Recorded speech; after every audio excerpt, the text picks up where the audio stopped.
আজকে আমরা ডুব দেব আশাপূর্ণা দেবীর অসাধারণ এক গল্প জ্ঞান চক্ষুর গভীরে।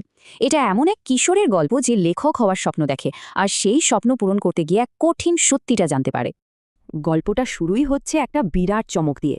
তপন তার ছোট মাসির বিয়েতে এসে হঠাৎ জানতে পারে ওর নতুন মেসোমশাই একজন সত্যিকারের লেখক, মানে জলজীবদা একজন লেখক। এর আগেও কোনো লেখককে এত কাছ থেকে দেখেনি, আর এই ব্যাপারটা ওর চেনা জগৎটাকেই যেন একদম নাড়িয়ে দিল। তো এই যে আবিষ্কারটা হলো, এরপরই তপনের মনে একটা দ্বন্দ্ব শুরু হয়ে যায়। লেখকদের নিয়ে ওর এতদিনকার যা ধারণা ছিল তার সাথে বাস্তবটা যেন কিছুতেই মিলছিল না। তপন তো ভাবত, আরে বাবা, লেখকরা না জানি কি জিনিস, অন্য গ্রহের প্রাণী হয়তো, আমাদের মতো সাধারণ মানুষের থেকে একদম আলাদা। কিন্তু ওর নতুন মেশোকে দেখে তো সব ধারণা একদম ভেঙে চুরমার। উনি তো দিব্যি দাড়ি কামাচ্ছেন, সিগারেট খাচ্ছেন, খাবার নিয়ে খুঁতখুত করছেন, এমনকি খবরের কাগজ নিয়ে তর্ক করে সিনেমা দেখতেও যাচ্ছেন। সব কিছুই তো একেবারে সাধারণ। আর ঠিক এই মুহূর্তটাকেই বলা যায় তপনের প্রথম জ্ঞান চক্ষু খোলা। ও বুঝতে পারল লেখকরা আকাশ থেকে পড়া কোনো বিশেষ জীব নন, তারাও আমাদের মতোই মানুষ। আর এই সহজ সত্যিটা ওর মনের মধ্যে একটা নতুন আশার জন্ম দিল। তাহলে তো সেও একজন লেখক হতে পারে। এই যে নতুন একটা ভাবনা ওর মাথায় এলো, সেখান থেকে কিন্তু জন্ম হলো তপনের প্রথম গল্পের। চলুন দেখি কিভাবে সে গল্পটা লেখা হলো। ভাবুন একবার, দুপুরবেলা সবাই যখন বিশ্রাম নিচ্ছে, তপন চুপি চুপি একটা খাতা কলম নিয়ে 3 তলার সিঁড়িতে গিয়ে বসল। আর বিষয়বস্তু নিজেরই স্কুলে ভর্তির প্রথম দিনের সেই অভিজ্ঞতাটা। কোনো জটিল প্লট নয়, কোনো কঠিন শব্দ নয়, শুধু নিজের মনের কথাগুলো এক বসাতেই লিখে ফেলল। নিজের লেখাটা পড়ে ওর গায়ে কাঁটা দিয়ে উঠল, চুল খাড়া হয়ে গেল। ভাবা যায়, সে তপন একটা আস্ত গল্প লিখে ফেলেছে। ওই যে একটা অনুভূতি যে হ্যাঁ, আমাকেও এখন লেখক বলা যেতে পারে, ওই আনন্দটা ছিল একদম নিখাত, একেবারে ওর নিজের।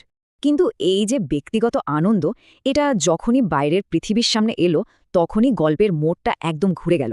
এখান থেকেই শুরু হলো আসল নাটকীয়তা। উত্তেজনায় ফুটতে ফুটতে তপন তো গল্পটা প্রথমেই দেখালো ওর ছোট মাসিকে, আর মাসি তো প্রায় হই হই করতে করতে সেটা নিয়ে হাজির হলো তার লেখক বরের কাছে। আর এভাবেই তপনের প্রথম সৃষ্টিটা ওর হাত থেকে অন্যের হাতে চলে গেল। মেসমশাই গল্পটা পড়ে বললেন, আরে তোর গল্প তো বেশ ভালোই হয়েছে, একটু কারেকশন করে দিলেই ছাপতে দেওয়া যাবে। এই যে আপাত দৃষ্টিতে খুব সাধারণ একটা প্রশংসা, এর মধ্যেই কিন্তু লুকিয়েছিল বিপদ সংকেতরা, ওই কারেকশন শব্দটা। তপন তখন এর গুরুত্ব বোঝেনি। সাহায্যের হাত তো উনি বাড়িয়েই দিলেন, কিন্তু সেই সাহায্যের দামটা কি হতে চলেছে, এই প্রশ্নটাই যেন গল্পের পড়তে পড়তে ঝুলে রইল। অনেকগুলো দিন কেটে গেল, তপন তো প্রায় ভুলেই যেতে বসেছে।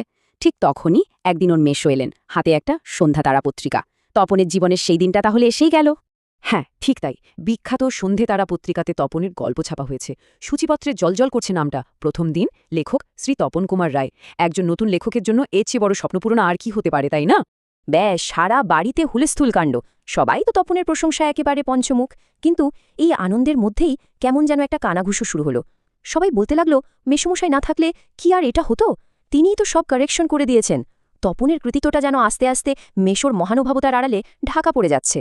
সবার অনুরোধে তপন যখন লজ্জাটজ্জা ছেড়ে ফেলে গল্পটা পড়তে শুরু করল, প্রথম লাইনটা পড়েই ও একেবারে থমকে গেল। এ কি পড়ছে সে? এ তো তার লেখা নয়।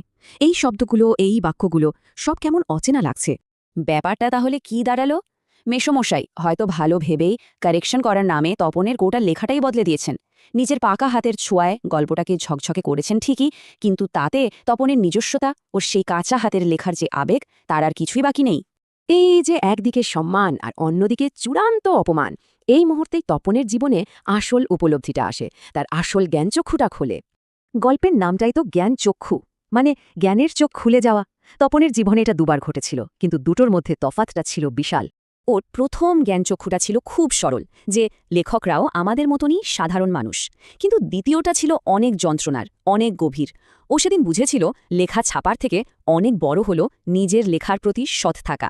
আসল লেখক হওয়া মানে অন্যের সাহায্যে নাম কেনা নয়, বরং নিজের ভেতরের কথাটা নিজের মতো করে বলতে পারা। এই তীব্র অপমানের পর তপন সোজা চলে যায় বাড়ির ছাদে, আর সেখানে চোখের জল মুছতে মুছতে ও একটা কঠিন প্রতিজ্ঞা করে।